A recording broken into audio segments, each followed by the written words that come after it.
আসসালামু আলাইকুম। আজকে আমি দেখাবো পটেটো স্ন্যাক্স। পটেটো স্ন্যাক্সটি টিফিন অথবা বিকেলের নাস্তার জন্য একেবারে পারফেক্ট। পটেটো স্ন্যাক্স তৈরি করার জন্য এখানে আমি কিছু আলুকে সিদ্ধ করে গ্রেট করে নিচ্ছি। স্বাদ মতো লবণ দিয়ে দিচ্ছি। এখানে আমি 1 টেবিল চামচ লবণ দিয়েছি। হাফ কাপ কর্নফ্লাওয়ার দিয়ে দিচ্ছি। হাফ চামচ কালো গোলমরিচ গুঁড়া।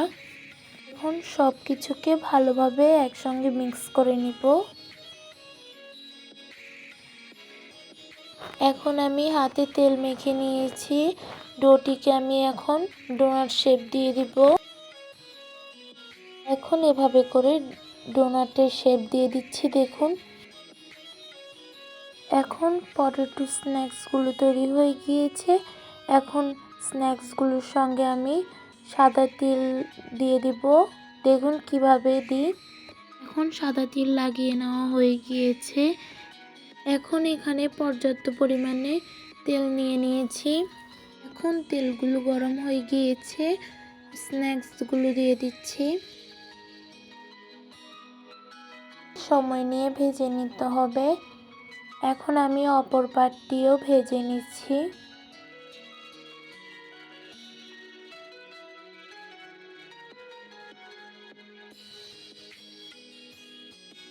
এখন সময় নিয়ে স্ন্যাক্সগুলো ভেজে নেওয়া হয়ে গিয়েছে। দেখুন ব্রাউন কালার হয়ে এসেছে। এখন আমি স্ন্যাক্সগুলো উঠিয়ে নিব। এভাবে করে সবগুলোকে ভেজে নিব। এখন সবগুলো পটেটো স্ন্যাক্স ভেজে নেওয়া হয়ে গিয়েছে। এখন একটি স্পেশাল সস তৈরি করে নিব। সসটি তৈরি করার জন্য এখানে আমি 3টি কাঁচামরিচকে কুচি করে নিয়ে নিয়েছি। এখন আমি 1 টেবিল চামচ সাদা তিল দিয়ে দিচ্ছি। 1 টেবিল চামচ চিলি ফ্লেক্স দিয়ে দিচ্ছি। ঝালের পরিমাণটা আপনারা আপনাদের পছন্দ মতো দিতে পারেন। এখন স্বাদ মতো লবণ দিয়ে দিচ্ছি। এখন এগুলোর সঙ্গে 3 টেবিল চামচ গরম তেল দিয়ে দিচ্ছি। 1 টেবিল চামচ টমেটো সস দিয়ে দিয়েছি। ভালোভাবে সসটিকে মিক্স করে নিয়েছি। দেখুন তৈরি হয়ে গিয়েছে স্পেশাল সসটিও। এখন 1 টুকরো লেবুর রস দিয়ে দিচ্ছি। এখন তৈরি হয়ে গিয়েছে পটেটো স্ন্যাক্স।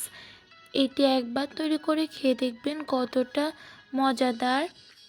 আজকে আমার ভিডিওটি এ পর্যন্তই। ভালো লাগলে অবশ্যই লাইক, কমেন্ট, শেয়ার করে দিবেন এবং আমার ইউটিউব চ্যানেলটি সাবস্ক্রাইব করে দিবেন, ফেসবুক পেজটি ফলো করে দিবেন। আসসালামু আলাইকুম।